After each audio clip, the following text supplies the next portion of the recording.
Down in the city streets, we see a man making a mad dash to escape something, but just when he starts to think he may be safe, shadowy figures begin to emerge from the smoke. And while he doesn't know how they knew it was him, he knows he is about to get jumped for sure.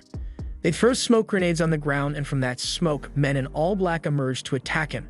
However, this guy is no pushover as he single-handedly takes down an entire squad of armed soldiers with nothing but his bare hands. The men in black begin to launch sharp needles at him, but he dodges them while doing backflips and pulls out a knife so he can start counterattacking. He then proceeds to stab the next few ninjas that attack him before continuing his attempt to escape. It looks like we've got ourselves a really good main character, but things start taking a downward spiral as he gets stabbed in the neck by a knife. He got stabbed some more, but I'm sure he'll be fine. I was wrong, he has been decapitated, and the leader of the ninja squad takes a picture to confirm his death and a successful mission before he leaves to return back to base with the rest of the ninjas. Elsewhere on a farm, this man is living the simple life of a farmer, and you can tell he enjoys every bit of it. After loading his truck with corn, he drives off to return to his house, and by evening he's spending some time fixing up his motorcycle. He then notices someone approaching him, so he turns around with his soot-covered face and finds his little boy trying to scare him. The boy jumps into his father's arms after he was found out, and his wife soon comes out to join them. And I hate to be that guy, but if that's his wife, this guy's life is way too good for nothing bad to happen. Once they've had dinner and their son has gone to bed, the man is cleaning up the dishes while his wife watches the news and sees a report of the incident of a man being murdered in a back alley. The corpse seemed to have several stab wounds and was decapitated, so the people speculate that it may have been the doing of a criminal organization. This gets the attention of the two as his wife wonders if this was done by the people she thinks. Their son comes back into the room, but this is a serious discussion, so they don't want their son hearing about this.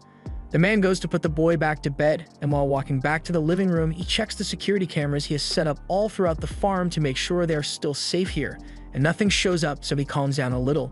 He gets back to his wife and asks her what's wrong, so she explains that she is worried about the way that guy in the news was killed.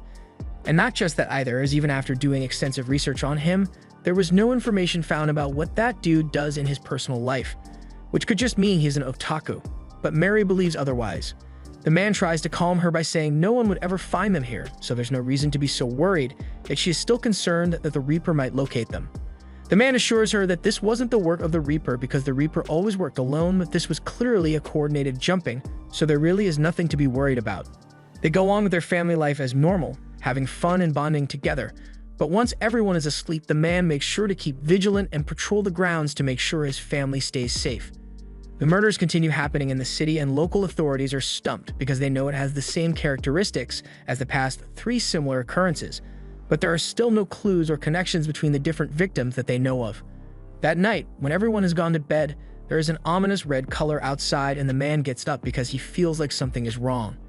He tells Mary to stay in bed for now while he goes to deal with it, so he heads downstairs into the living room and looks out the window. With a second glance, we see those ninjas standing there just staring him down, but now that he has been noticed, they smash through the window and throw their spikes at him. The man dodges them and gets himself ready to take down the intruder as they come at him with swords. The fast-paced action continues as the man slashes away at the ninjas and kills them mercilessly. But then he hears the voice of his son screaming upstairs, so he gets distracted and nearly has his head taken off. He manages to break away and tries to run upstairs to get to his son. But with his back turned, he gets stabbed through the throat by some of those needles and falls to the floor. He is still trying to drag his body up the stairs, but the poison is starting to get to him, so he is much slower in his reactions than earlier. He staggers over to the bedroom to get to his family, but what he finds there is truly horrifying. While his wife did put up a great fight in taking out a bunch of ninjas, she was ultimately overwhelmed and has been slain by the ninjas. And this one must have been personal because the ninja team leader is smiling like he is really proud of himself as he stabs her neck once more to really let it set in that she's dead. The man is overcome with grief, so even after he gets stabbed in the back with tears in his eyes, he continues trying to make it to his wife and son, but he soon falls over dead from his injuries. One of the ninjas looks out the window and realizes the cops have already shown up at the crime scene, which was pretty quick considering this is a farm in the middle of nowhere. The leader checks the man's pulse to make sure he is dead, and satisfied with his results, he tells his team to pack the bodies of the dead ninja and leave before the cops enter and discover the dead bodies of the man and his family. The man's body gets taken to a morgue, and while lying there awaiting an autopsy, he suddenly opens his eyes and crawls off the table. Then the memory of his wife and son being killed comes back to him as he is sprawled out on the floor. He can't take it, so he ends up vomiting and passing out again, But the next time he wakes up, he finds himself in a hospital bed after the morgue workers must have realized he is still alive. The nurses that were watching over him are shocked that he has woken up, so they immediately rush to go call a doctor over as he goes unconscious again. Later, Logan has regained consciousness once more and is being asked if he remembers anything that happened before he got here. He miraculously came back to life after the coroner had pronounced him dead, but what he really wants to know is if his wife and son managed to come back to life as well, but unfortunately, they weren't as lucky as him. Outside in the hospital corridor, a detective is on his way to meet Logan to ask him some questions. It had been over 24 hours since Logan was pronounced dead that he woke up, so his partner is questioning whether he is even still human at this point. The detective doesn't want to think about all that, so he just enters the room to have his interrogation. He introduces himself to Logan as Mike Morris from the FBI, while his partner introduces herself as Emma Samanda. They ask him for his help in the investigation related to the recent string of murders, of which he was the latest victim. He understands this must be a very difficult time for him, but any information he can give, like the people who did this or their motive behind doing so, would go a long way towards solving the case once and for all. Logan doesn't say anything, but he clenches his fist tightly, so he clearly knows something that is making him angry. So since he isn't ready to talk yet, Mike leaves him with his business card in case he ever wants to share anything later.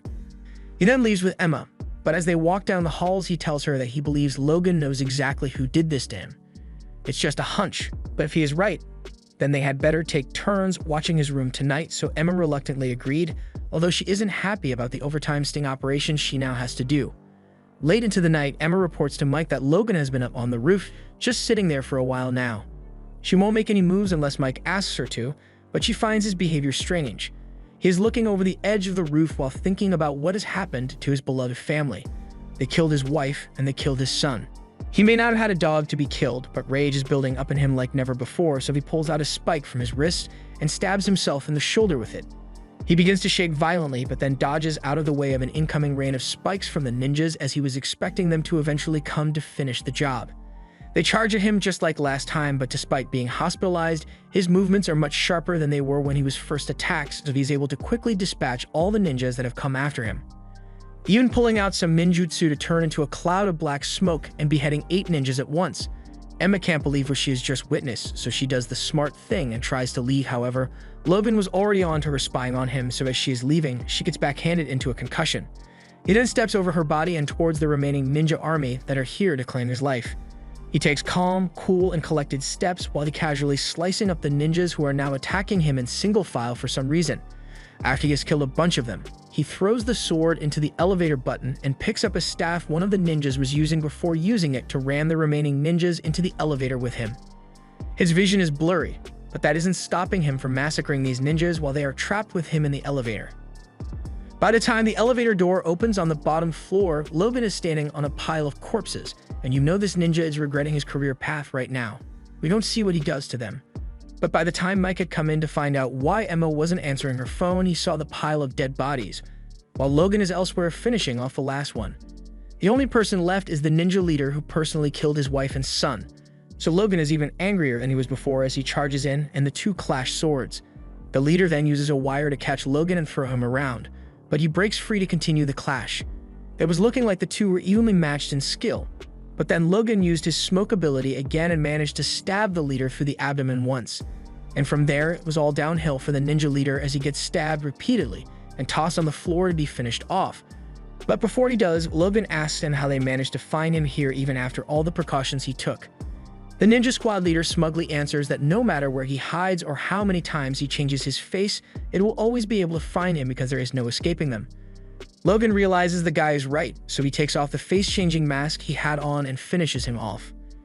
Afterward, he goes to see the corpse of his wife and son one last time and faces his failure to protect them. He later returns to his farmhouse and digs into his wall to recover the tools from the life he left behind long ago. He and his wife had moved here and changed their identities to escape their bold life, even had a son and lived in peace for a few years. But the past came back to bite him, so he burns down his house along with the painful memories of his family and prepares to that old life and make them pay for what they've done. Long ago in Japan, the ninja clan worked in secrecy to maintain order within the country, with one main rule that people within the organization must never share any of the skills learned here with foreigners under any circumstances. However, due to events involving a plane and 2 towers, they changed their policy to maintain order throughout the entire world, so by proxy, was now allowed by the Organization for Foreigners to learn their secrets. The goal of benefiting Japan always remained. Under the new management, anyone who disobeyed orders or disliked the new way of doing things was deemed a defector and would be excommunicado. They would subsequently be hunted down and eliminated, just as we've seen happen to Logan, whose real name is apparently Hagen. He snaps out of his nightmare, and we see he had been torturing the ninja team leader to get information, but the strain on his body was too great, so he ends up collapsing on the ground. Just then, he hears the familiar voice of an old geezer who he had never thought he would see again in this lifetime. The old man is a Dr. Hagen had been going to back in the day, so having heard about what happened to his family, he offers his condolences. He also asks why Hagen isn't wearing his disguise right now, so Hagen informs him that the organization has found a way to find them even with the disguises on, so it is now completely useless. That's bad news, but changing topics, the old man complains about Hagen always being beaten up so badly when he sees him. But then again, he is a doctor, so Hagen only comes to see him when he is injured. The old man takes a look at his arm and can tell that he used his secret art of Stark awareness during a fight, which left his arm in its current bruised state. He warns him that if he uses it again, it would be the end of him. But then he takes a look at Hagen's back, and with a wound like that, he should have been dead already. Personally, he doesn't understand why he is alive either, nor does he even want to be alive, but whether it was dumb luck or something keeping him alive, Hagen just wants to get out there and get his revenge. The doctor tells him that even with how strong his body is, it would still take him at least a week before he could make a full recovery, but Hagen doesn't have 1 week to wait. He just needs to be able to move again. And then he will go out and get some answers from those uninvited guests. And after he does, he will hunt down every last person that was involved in what happened to his family. The doctor thinks it is crazy to attempt to take them down by himself, but that's not going to stop him from trying. The doctor agrees to do as he requested, so Hagen is knocked out with a needle, and by the time he wakes up, he's been successfully patched up enough to restore bodily functions, and he even left a care package of essentials behind for him. Hagen takes a look in his backpack and finds that business card that Mike left for him back when he was in the hospital, but he'll leave that for later because right now he's got a date with that ninja team leader. He begins stabbing him in the gut with a knife several times, causing the ninja great pain, but he says this isn't going to be enough to break him into giving up information because ninjas are training to never crack under torture. Hagen knows that to be true, but this isn't about getting information out of him. This is nothing more than revenge for what he has done, so Hagen spends hours stabbing the ninja over and over again until it is morning. 2 days have passed of being stabbed over and over, and Hagen is finally ready to end it, so he splashes the guy with a jerry can of gasoline, which wakes him up. The ninja starts trying to mess with Hagen by recounting how much he enjoyed stabbing his wife to death. Hagen cuts him off and lets him know that he is about to be plunged into the depths of hell, and even if his heart stops, he won't be freed from the torment that awaits him. He then drops the match and watches as the fire engulfs and burns his body into a mass of char. In the FBI headquarters, Mike is pissed because he's getting taken off the investigation despite all that happened. Emma got knocked out, and the entire roof was covered in a bunch of human-flavored red paint, so something illegal clearly happened there. Still, the chief says there is nothing they can do since they don't know who that blood belongs to, and the surveillance cameras weren't working either, so there's no way to know what happened. More importantly, the head people at the top told them to give up on the investigation, so they have to do as they were told. Mike is still defiant though, because they do know what happened there since Emma saw the entire thing with her own eyes, and knows Logan was attacked by assassins. However, his boss corrects him and says he is sure Emma will now agree that she hallucinated the entire thing. Mike goes over to Emma and yells at her for selling out and agreeing to pretend none of that happened. But she had no intention of giving up on the case, she just acted like it to get management off her back. In reality, she's been doing research into the past of Logan on the company computer, which may not be a good idea if you're trying to hide it from management, but she did find something strange. Logan, as well as his wife and kids, were all using aliases as there are no records of them ever existing. Something shady is definitely going on, and Mike is going to get to the bottom of it. Meanwhile, Hagen has begun to travel around the country to look for the people he wishes to take revenge on. He goes to several different locations, but he comes up empty-handed each time no matter where he looks. Eventually, he ends up in a bar located in the middle of nowhere, where there is no such thing as body cams, so the police out here are free to do all the harassment and extortion they wish. The bar owner gives them all the money he has, but they aren't satisfied and start beating him up when the other cop notices Hagen sitting there, quietly drinking his beer, and he decides it is time to add a new victim. He starts accusing Hagen of having stolen the motorcycle he drove here, so naturally, he will have to take the bike, as well as everything Hagen has in his wallet. Hagen tries to ignore him so he won't have to get involved, But the cop starts getting violent, so he has to put him in his place and knocks the guy out in 1 second. He then turns to leave, but the other cop wasn't smart enough to know when to back off, so he tried to hit Hagen with his baton. And take a look at this. Hagen didn't even touch the dude. The force from his punch was enough to launch him back into the wall. Now that that's taken care of, he heads out and remembers that business card Mike gave him, so he may decide to give him a call after all. Over in the FBI office, Mike is complaining about Emma spending so much time playing with that VR headset she has, but she has an excuse to do this because there have been drug deals taking place in games like Minecraft, so she's got to do a thorough investigation on this now. Otherwise, they won't have time to looking into the case with Logan anymore. Just then, Mike receives a call from an unknown number, and when he answers, it is Hagen on the other end who introduces himself as Joe Logan. Mike immediately chucks a book at Emma so she'll get off the game and start tracking where the call is coming from, and in the meantime, he'll try to keep him on the call long enough to triangulate his position. He knows Logan is just an alias, so he asks who he really is, but Hagen wishes to talk in person and is already onto their trick of trying to track him down. So he destroys the phone and calls back with another one. He tells them this is their last chance to gain his cooperation, so he tells Mike to pick a location for them to meet.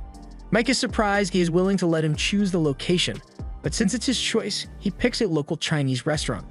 That night, Hagen heads into town and climbs a building to scope out the location Mike picked to make sure it isn't an ambush. Meanwhile, Mike has just entered and informs the owner that he's about to use his restaurant as a meeting place with a guy who single-handedly wiped out an assassin army. He thinks this place is perfect because the business is so slow that there are barely ever any people here. But he's going to need the owner to take a long walk while he is here so they can be alone. The owner doesn't like the idea, but once Hagen shows up, he takes one look at him and knows he doesn't want to be around for what happens next. But before he goes, he tells Mike that he's going to be liable for anything he breaks in the restaurant. Mike wants to see Hagen's face to make sure he's the same guy, but he isn't willing to go that far, so he is about to leave. Mike calls him back and tells him to grab a seat so they can talk. He's taking a big risk coming here so they can talk, but he isn't really interested in talking right now. He just wants to get some information on who the people who killed his wife and son were. However, Mike was never going to negotiate with Logan in the first place as he gets up and points his gun at him.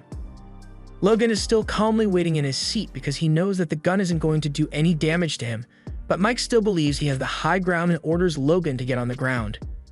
Just then, the door opens and a delivery guy walks in to grab an order, so Mike is forced to put the gun away for now, yet Logan is still sitting there patiently waiting for Mike to finish so they can keep talking.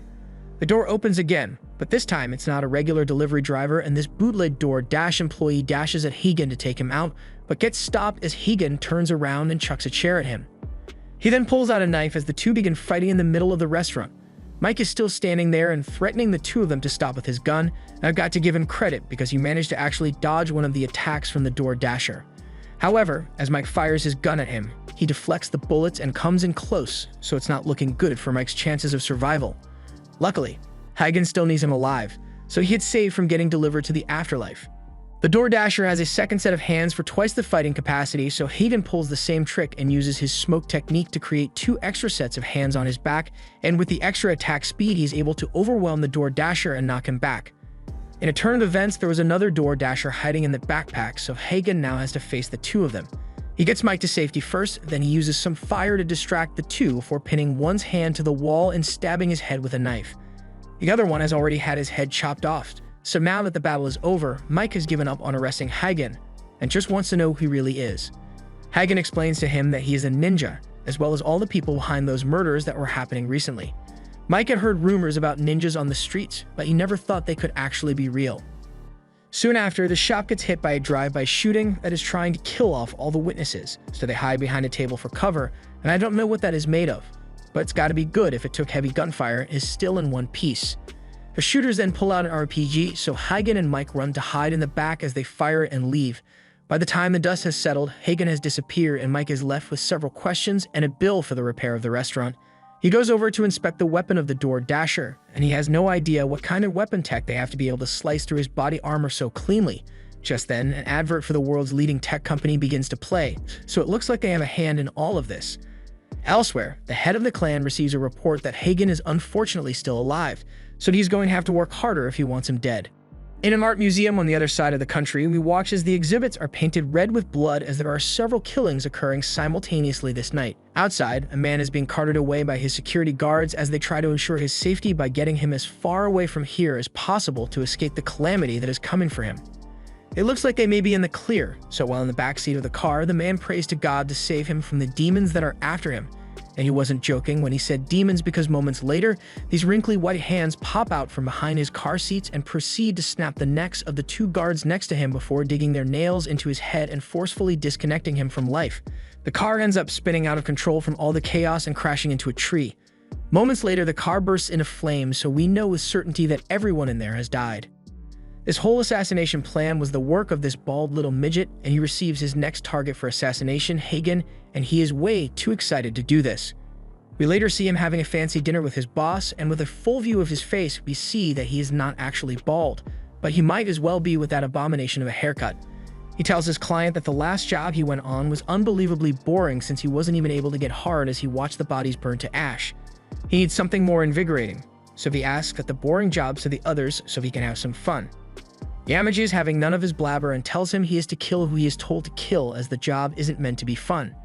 Seeing that he got off to a bad start, the midget backtracks and changes the subject by asking Yamaji if it is really necessary to keep the ninja customs and spend so many resources going after the defecting ninjas, but Yamaji insists that it is a necessary course of action since those defectors are no longer considered ninja, and thus must be exterminated in order to ensure their secret arts are never shared with the public.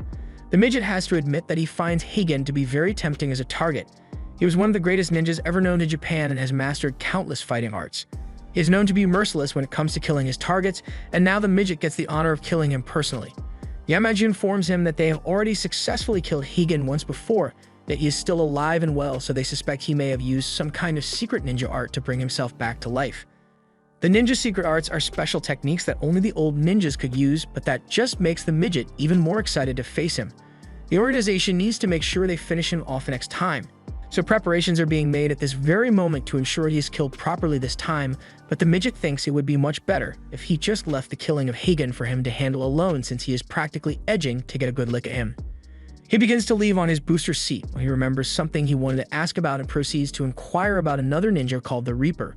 We get a look at this Reaper as he has just finished taking out a bunch of ninjas and faces his former master. The master calls out to Zai and tells him brandishing his blade without pride, and what he does is nothing more than violence. Zai has been killing the defected ninjas for the organization, who also happen to have been his former comrades, but the organization is corrupt to the core, so the only reason they are going through so much effort to kill the ninjas that defected is because they fear them.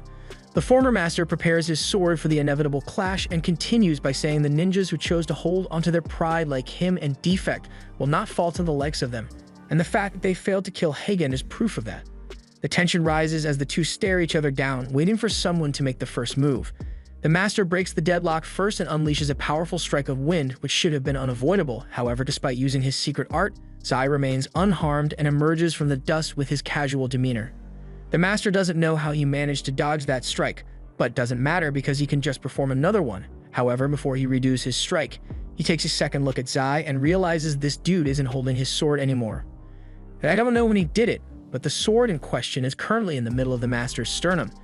His mask is also destroyed, and the master can't even be mad about it because he got beaten before he even knew it.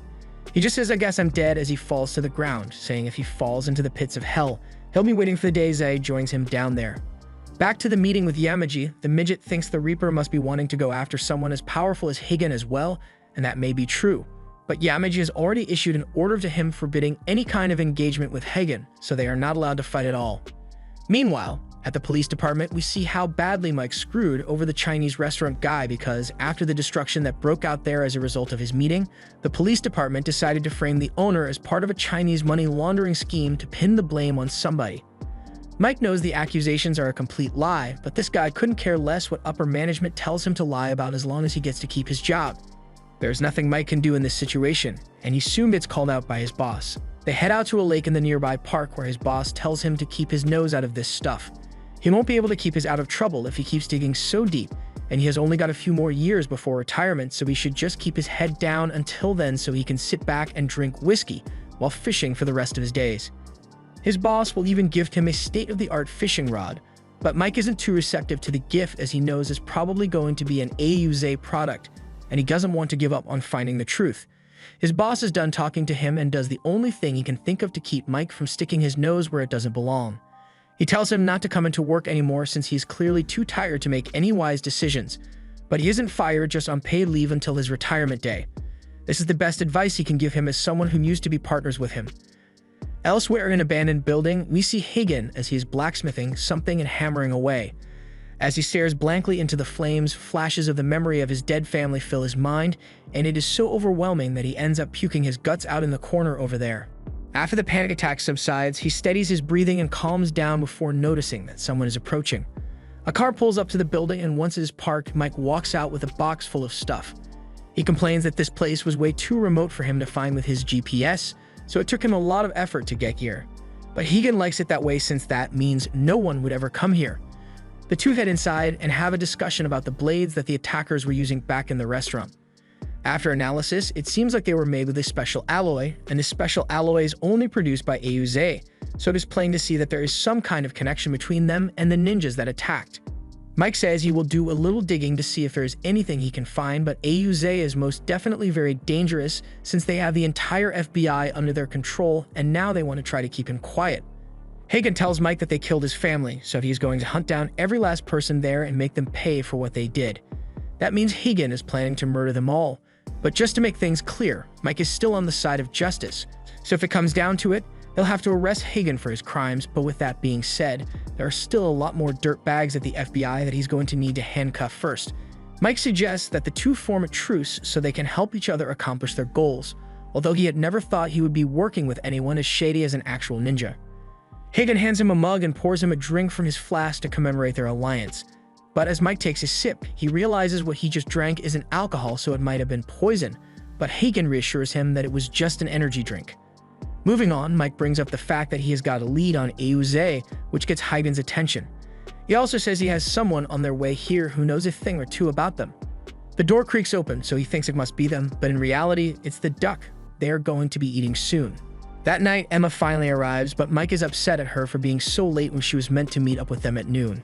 She defends herself by saying she had no choice since she had to wait for a chance to leave work, and then she had to go pick up this baby so she would get all the way out here. Mike doesn't see what's so special about her car, but Emma takes great offense to him not appreciating the greatness of her baby, so she points out that the car Mike brought is an actual piece of junk. Mike doesn't deny it, but he says the car was good enough to get him here on time, so he doesn't see what the problem could possibly be. Hagen takes a look at Emma's car and can tell that it's one of the best cars made by famous designers back in the 20th century.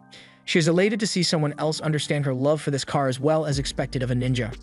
Hagen is on edge since her knowing that means Mike must have told her, but Mike calms him down by saying Emma is a trusted friend and also the one who analyzed the weapons for them, so she needs to be here. She has always been fascinated by ninjas, so she starts asking Hagen a ton of questions, but Mike cuts her off and says they should get back on topic since they are here to discuss AUZA. She tells them to get into the car because she has something she wants to show them, so they both squeeze themselves into the back seats. However, there is very little space in there.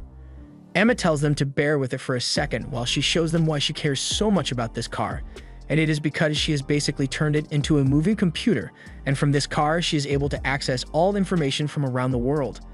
But the real question is, can it run Cyberpunk 2077?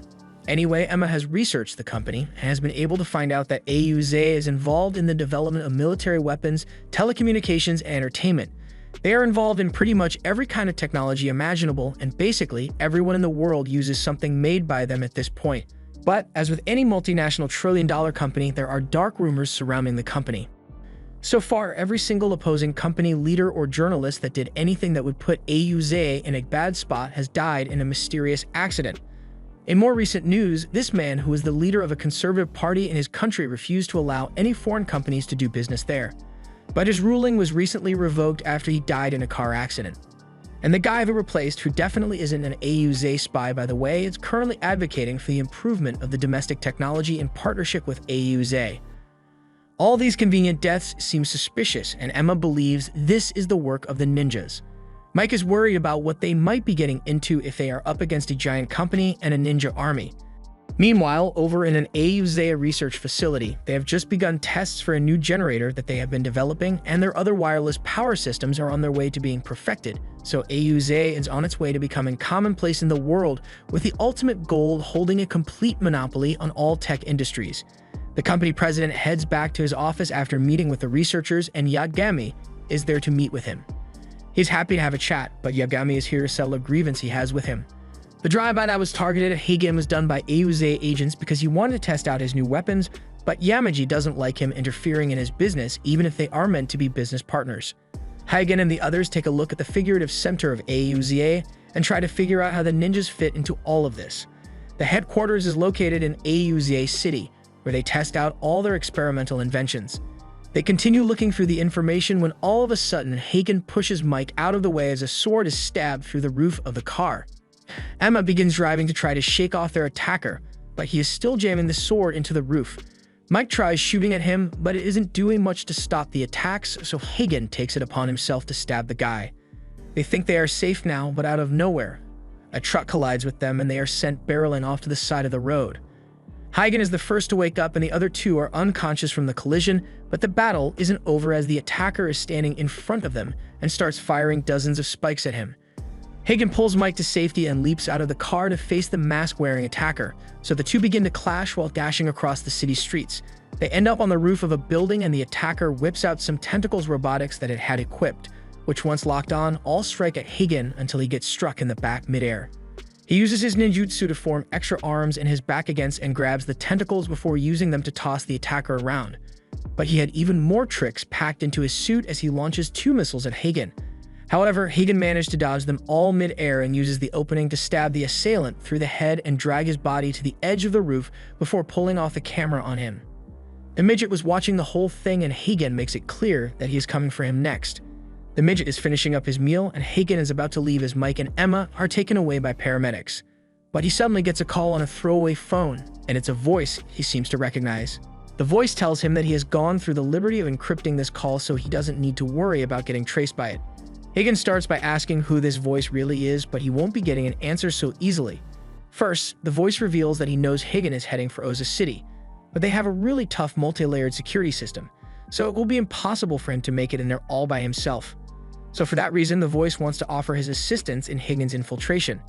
Hagen isn't dumb enough to trust a voice he has only met over the phone with his life, but the voice reveals that he is also in a similar situation to Hagen's as an exiled ninja, therefore it is in his best interest to cooperate.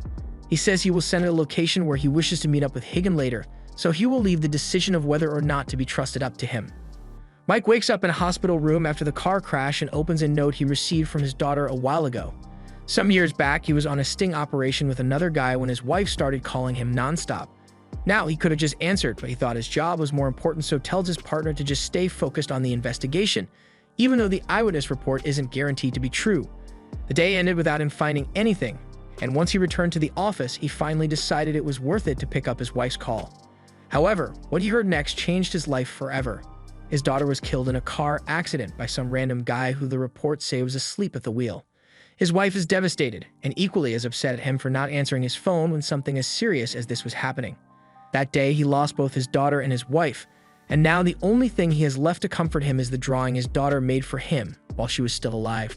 While he is deep in thought, Hagen interrupts him as he appears around the corner. Mike is never going to get used to how ninjas appear out of nowhere, but he has something important to share. They call in Emma as Hagen mentions the guy who said he could offer some help regarding the Oza mission. Mike isn't so convinced that this guy is actually another ninja like Hagen, but he did know information that was only passed down to the ninjas of the old organization, and nobody has spoken of it since they came to this country. Emma's research also shows that the guy knows what he's talking about when it comes to Oza's security system because it is no joke. You would have to be a literal ghost to get past it without being detected at all.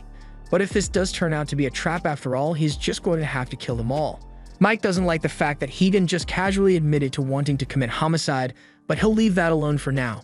What's important is to discuss how they are going to make their way into Oza City. Considering the last time Mike spoke to his boss, Oza most definitely have an eye on him, so Emma thinks it might be best to call it quits right now. She may have been right when she said the best way to get to Oza's secrets would be to make it into their HQ, but she never said it was possible to do.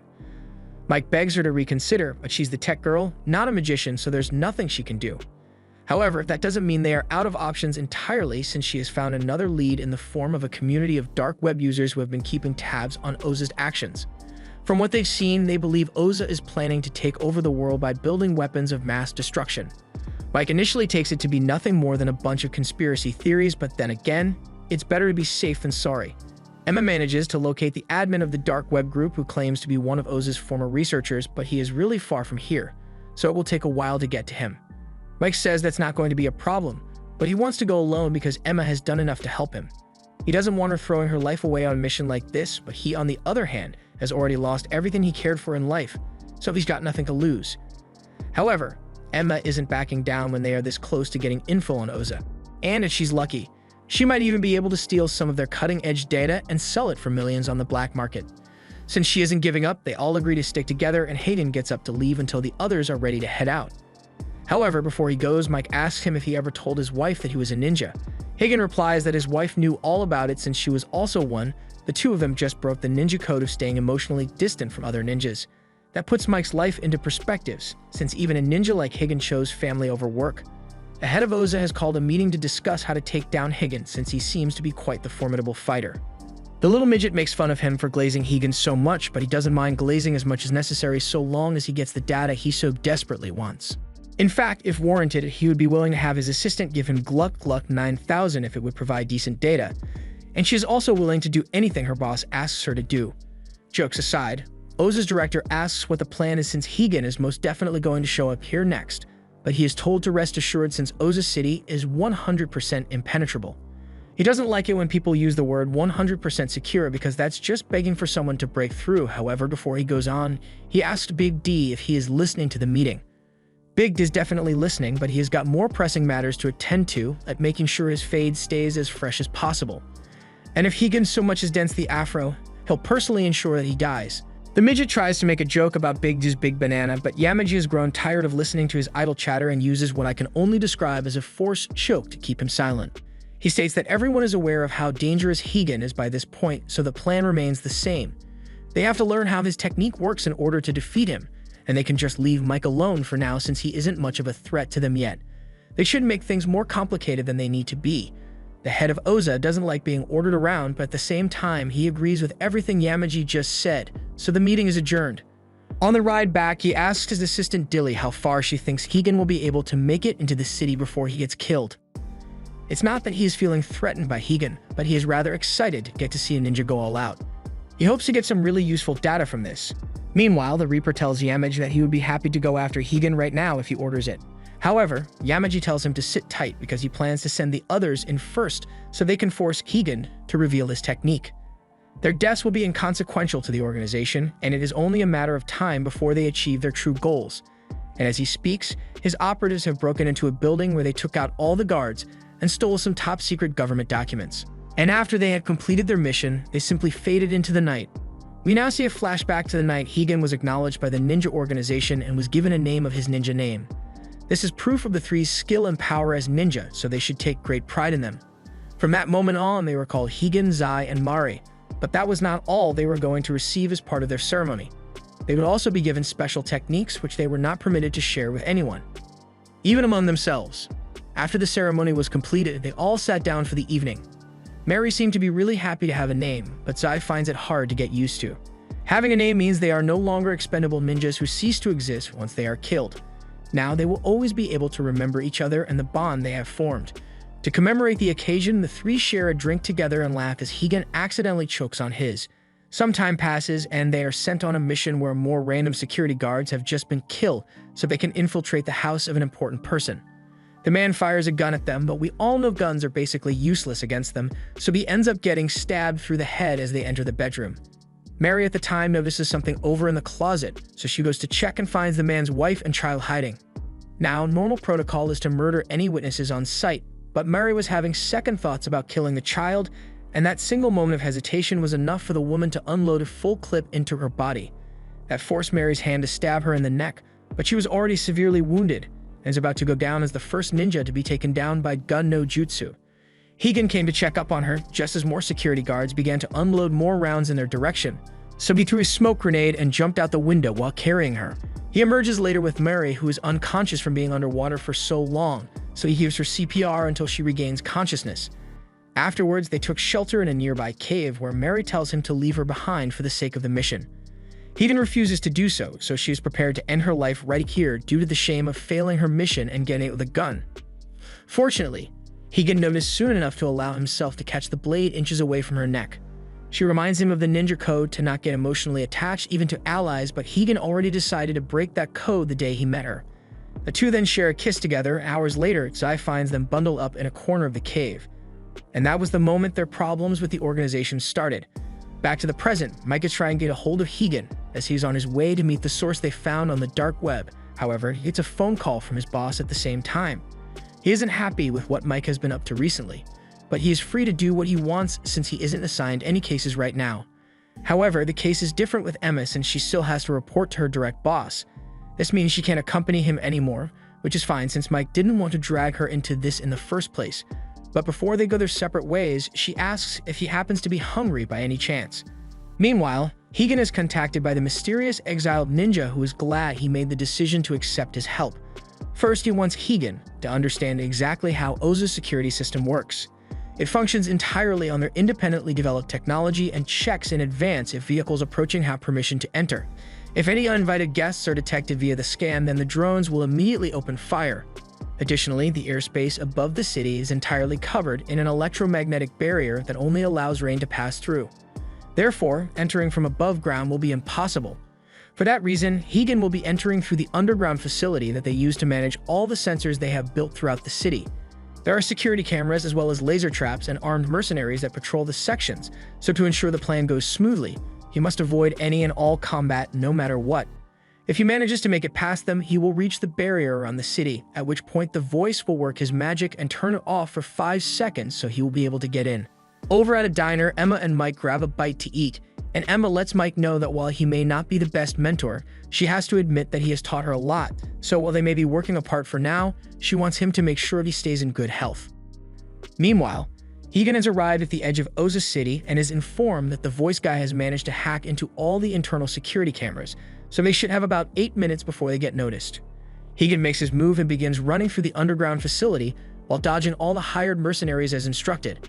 He comes across the laser security system and begins performing highly accurate gymnastics to evade detection. However, a bead of sweat flies off his face and triggers the laser anyway, so the whole plan is effectively ruined. They are now aware of his presence and begin sending out soldiers to intercept him. Higan deals with them quickly and continues running as he comes up to the barrier, but just as the barrier is brought down, Zai shows up in front of him and the two stare each other down. Higan states that Mary is dead, asking if the kill order was placed by Yamaji, so he knows who to go after for revenge. Zai chooses not to answer but tells Higan that there is nowhere for him to hide. Eventually, he will be killed for his crime of disobeying the organization. Mike has just pulled up to the address of the former Oza researcher he was looking for, but it looks far too run down to be housing someone who worked for a powerful company like Oza. While he was indeed an employee there, Emma informs Mike that the guy wasn't all that respected as a researcher and he didn't really contribute much to their development. However, if he went through all the trouble of finding a hideout in this dump, then he must know at least something useful. Mike is skeptical, but since Emma thinks it's a good idea, he decides to head in and meet the guy anyway. Emma also tells him that it is almost guaranteed that the FBI is keeping tabs on him for snooping too deep into this, so he should refrain from contacting her unless it is an emergency. Afterwards, Mike enters the abandoned arcade where he finds a man passed out drunk on a table. He sits down next to him, and once the guy finally notices him, he reveals that he knows his name is Jason Cardenas. Back at Oza City, they have realized that an error in the system made the barrier go down for 5 seconds, but considering Higan's lack of hesitation once it went down, it must have been planned. They still don't know what caused the actual error, but there is reason to believe that Higan is getting help from someone within Oza City. The midget doesn't care about any of the details as long as they can still be Higan, but Yamaji says they should just stick to the plan since it would be reckless to attack him randomly. To this, the midget proposes another plan and suggests that they just let him enter the city without resistance. They have all their forces there with them, so it won't matter what secret technique he possesses if he gets overwhelmed before he can use it. Some are opposed to the idea since any collateral damage will reflect poorly in Oza, but Joseph likes the sound of getting to see an all-out battle, so he says he will take the heat for any damage caused. Since they have permission, Dilly suggests that they lead Higan to the test room. Meanwhile, Hegan is hiding out in one of the tunnels when he receives news from his contact that the executives have decided to let him into the city without a fight. Of course, they plan to ambush him and will deploy several of their most skilled ninjas, so he shouldn't fall for it. Otherwise, he will be killed. The voice informs him that he should make his move at 7 p.m. since the city has planned a parade as a cover for their fight with him. Over with Mike, Jason asks him if he is here to extort money from him by threatening to put him to Oza, but Mike has no intention of doing that. He simply wants some help with an investigation, so if Jason tells him what he knows, he'll leave him alone and act like they never met in the first place. Jason, however, is more worried about the fact Mike was able to find him in the first place. And if Mike was able to get info about this place, then it's only a matter of time before Oza finds him as well. Mike takes a walk around the room and notices an old game in the middle of the room, but it's not the game he's interested in, but rather what is under the game, so he asks Jason to move it so he can see what is underneath. In Oza City, the festival has just begun, and Hegan is making his move to enter the city. He is being watched by all the organization leaders who anticipated his approach, and as he enters the sewer, he finds himself set against an army of ninjas. Mike makes his way into Jason's secret room where he has set up a whole secret server room for his hacking needs. He takes a seat in his chair and begins ranting about how he will bring Oza to the ground after how they treated him. On paper, it says he voluntarily resigned from his position, but in reality, he got hounded by the company until he was forced to quit. He can understand Jason's frustrations, but from how he is acting, he may have been fired for his personality. Still, the fact that he was able to set up all this just for the sake of getting revenge on Oza proves that he was quite skilled at his job. Jason is almost certain that Oza is involved in some really shady business, but no one ever believes him when he says that, so he decided to dig up dirt on them and put it out there for the world to see. The reason no one believes him is probably because he looks crazy, but Mike knows firsthand that Oza is not the most law-abiding company, so he believes Jason when he says they are up to no good. He wants to bring Oza down just as much as Jason, so he asks if he would be able to hack into their servers from here. Jason is hesitant to agree since Oza's security is no joke, and if he were to try to get in, they may be able to track him down here. But Mike assures him that he will be able to keep him safe. In Hegan's end, he's beating his way through the army of ninja and making it look easy. He uses some explosives to create some cover and continues running while slicing his way through more of the ninjas. He then leaps over a bunch of them and grabs one that was separated from the group. After using the guy's body as a meat shield, Hegan stuffs his mouth full of more explosives and then fades into the darkness before the bombs go off. Jason is working his computer genius magic and is trying to gain access to their servers. Unfortunately, it is beyond his capabilities to do something like take down all their servers, but Mike says that's fine since all they need is to get info from the server. Once Jason has gotten in, they access some of the technical department's servers and find some research reports from their latest experiments. Although it's not the illegal stuff they were looking for, so they keep looking until they find the system's source code, but that's still not going to be useful. Jason tries looking elsewhere, but even after doing jazz hands over the keyboard, his access keeps getting denied. Eventually, he gives up on trying to access the top secret files and just takes a look in one of the internal servers to see if anyone messed up and left some files out, and fortunately, someone did just that. A folder named Bound was left out which contained a list of fake names likely for the spy operatives that they are planting in organizations all over the world. But as Mike looks a little closer at the list, he notices something really worrying. Emma's name is on that list as well. He doesn't get much time to think about it though as alarms start going off as Oza has caught on to their hacking scheme and blocked Jason's access. Jason's security system also lets him know that they have some gun-wielding soldiers after them. They make their way into the server room and have their guns ready to fire at the slightest movement. Mike and Jason are hiding behind a counter when Mike turns on the switch to the game machines, and that draws the mercenaries' attention as they immediately open fire on them. And while they did that, Mike and Jason made a run for it to Mike's car and drove away before they could be shot. The only explanation for how they were found so easily is that the FBI must have told Oza about his plans here, so mercenaries were sent out to silence both he and Jason.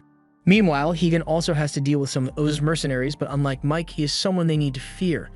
After a smoke canister is thrown their way, we can't see what happened, but it's safe to say those three are no more. 3 other mercenaries open fire into the smoke cloud, but they get hit with spikes to the throat as Hegan makes his way forward. But while he was doing all that, Mike and Jason are fleeing for their lives from the mercenaries after them. Mike tries to make a call while Jason is freaking out over his hideout having been compromised, but Emma isn't answering and they've got bigger problems to deal with as the mercenaries are catching up. They begin firing at the car, but Jason isn't able to drive any faster than this since the car's a piece of junk.